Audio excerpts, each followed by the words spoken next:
Welcome to Moves Like Jaguar. Today I'm going to show you how to fit front brakes on a 2004 Jaguar XJ. All parts are supplied by SNG Barrett. Give them a call or visit their website to pick up one of these excellent catalogues. You may even recognise the car on the front cover. First of all, I'm going to show you what tools I'm going to be using.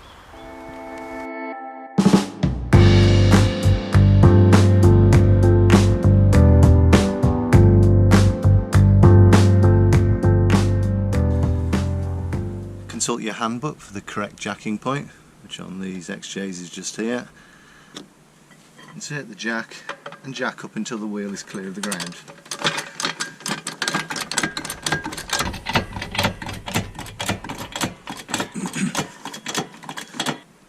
Ensure an axle stand is placed underneath the car in case the jack fails.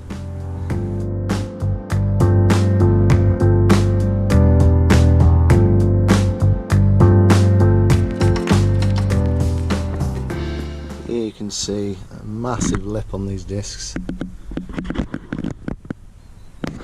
It's very worn.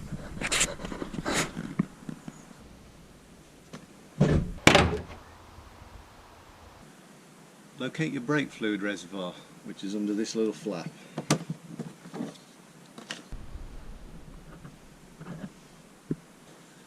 So I'm going to remove the cap, place the rag around the neck. When the brake piston is pressed back into the caliper, the level in the reservoir is going to rise, may overflow, so best to be safe than sorry. Don't really want brake fluid dripping down into the engine bay.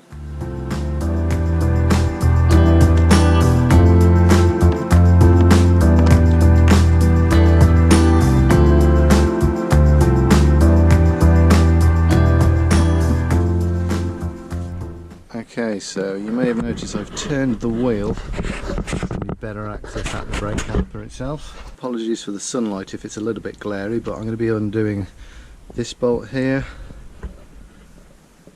and this bolt at the bottom. These are 12mm.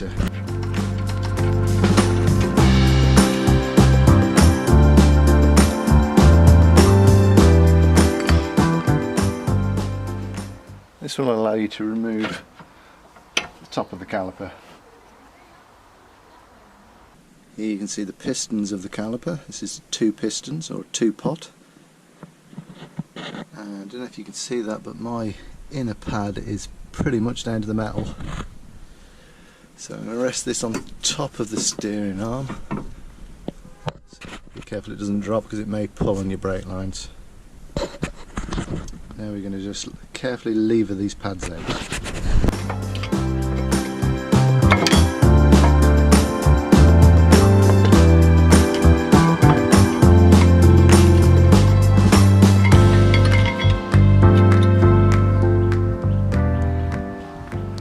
As you can see, there's not a lot left on those.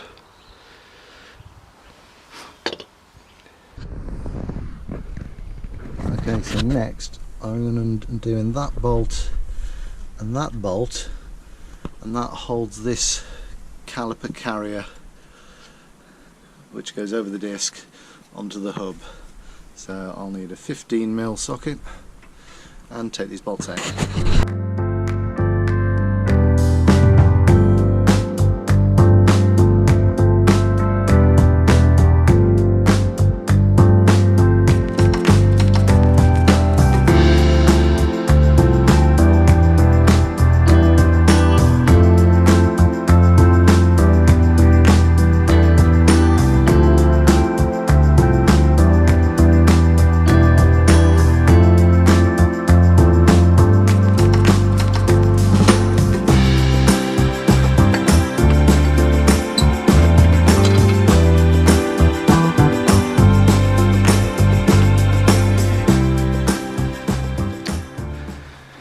Now the caliper carrier will just lift straight off. There you see it. Now the disc is held on by the wheel, so there are no screws attaching to the hub. You may find these little things which I presume hold the disc on. So to pull them off the studs and then the disc will slide straight off. So pull the disc straight off.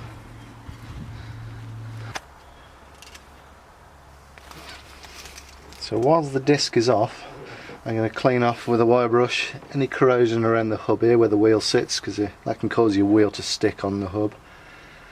And just give it a quick look over, make sure everything's secure, back plate's secure. So this is not actually too bad. So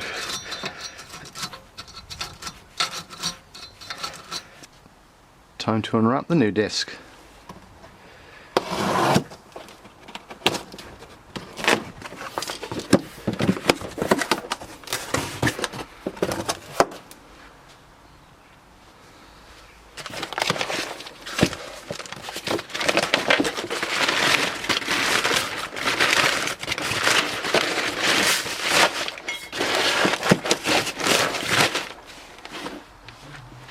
So sometimes your brake discs are covered with a light layer of grease, which is there for protection, stop it oxidising or rusting while they're on the shelf. So I'm just going to clean it up with some brake cleaner to make sure it's all removed.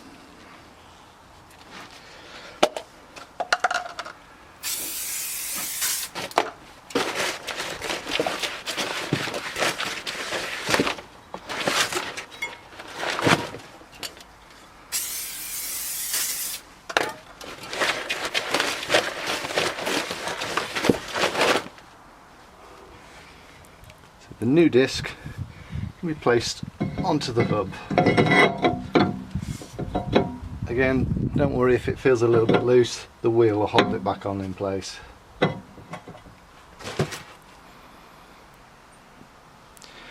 Going back to the caliper carrier, these flat surfaces, top and bottom, are where the pads sit. So I'm going to need to give these a scrape off of any rust or debris, and then go over the wire brush just so they're nice and clean, so the pads can sit and slide freely.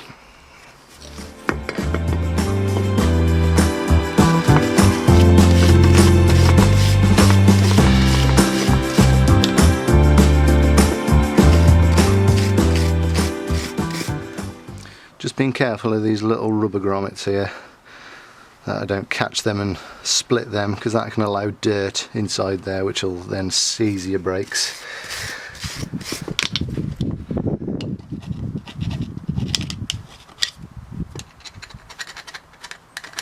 They're actually not too bad.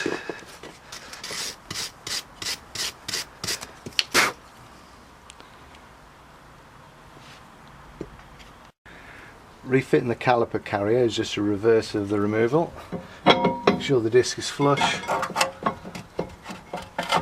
line up the bolt holes.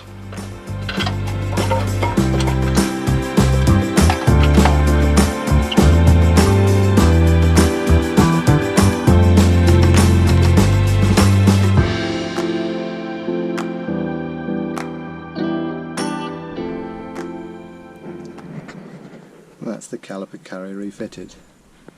Now for the tricky part. You'll see here on top of the caliper there's this little rubber cap, which if you pull off reveals the bleed nipple. Now what I'm going to need to do now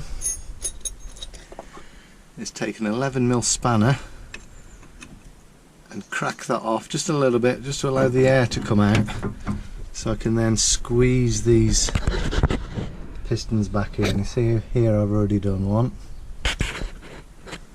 So crack that off to allow the air to come out. Then I use a pair of grips to carefully, you've got to make sure you don't damage this rubber seal, carefully squeeze that piston back into its housing. You'll see I've put a rag down here to catch the brake fluid which will drip out from there. Brake fluid is very corrosive, so you need to clean that up. Brake cleaner, great way of doing that. Once those are fully retractive, close off the brake nipple. I'm just going to give that a spray with a bit of brake cleaner, get rid of the brake fluid. And these will take a lot of effort to get back in, but just be very careful.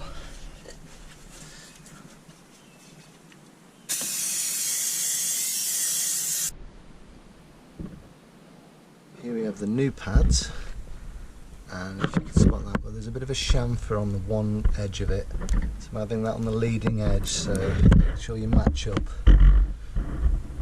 two leading edges together. So you have an outer and an inner pad, and I'm going to reference the old pads that I've taken out. Tell this one's the inner by the piston rings. It's got a couple of little clips on, so I am going to just clip these on the new pads just like that.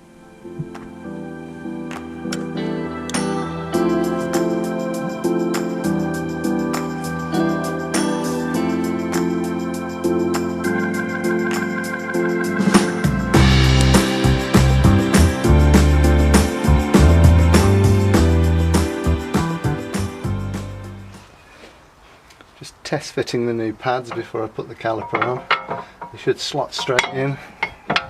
It's not too bad. A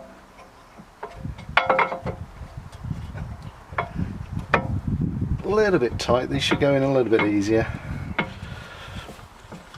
Yeah, a little bit tight then.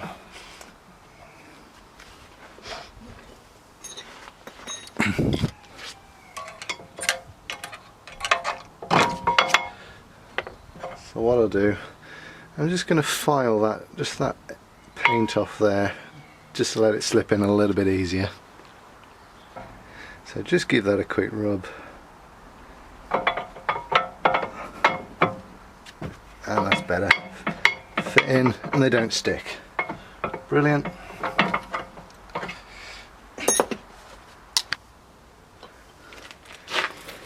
So I'm going to take some of this copper slip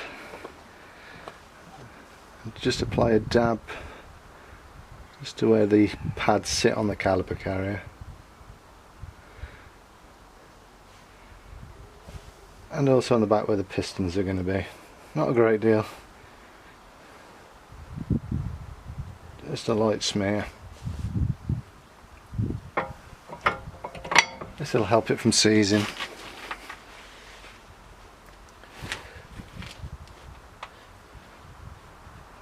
Same again to the outer pad. Dab on each end.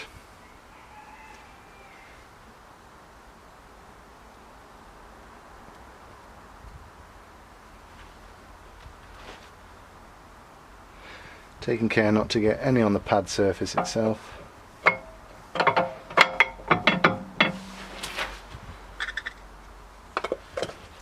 Right, the pad's now in place, pistons retracted. Can now refit the car. New bolts are supplied with the pads.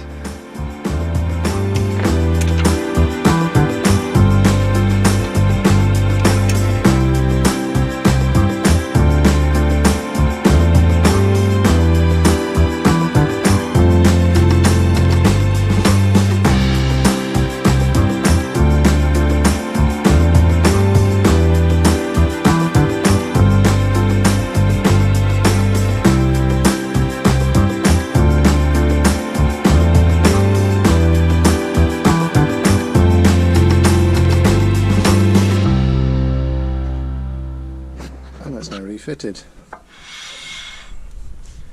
The important thing to do now is go and give the brake pedal a couple of pumps just to take up the gaps between the piston and the pads, and to check it's not seizing.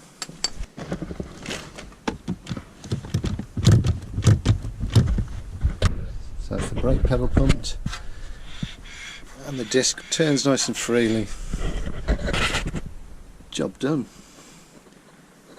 So now to do the other side, exactly the same way. When you're finished,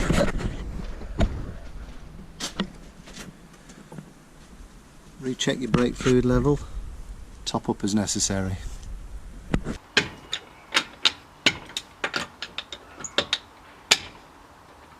It's the second side done. Hope you enjoyed that video and found it useful. Thank you very much for watching. See you on the next video, and here's a recap for you.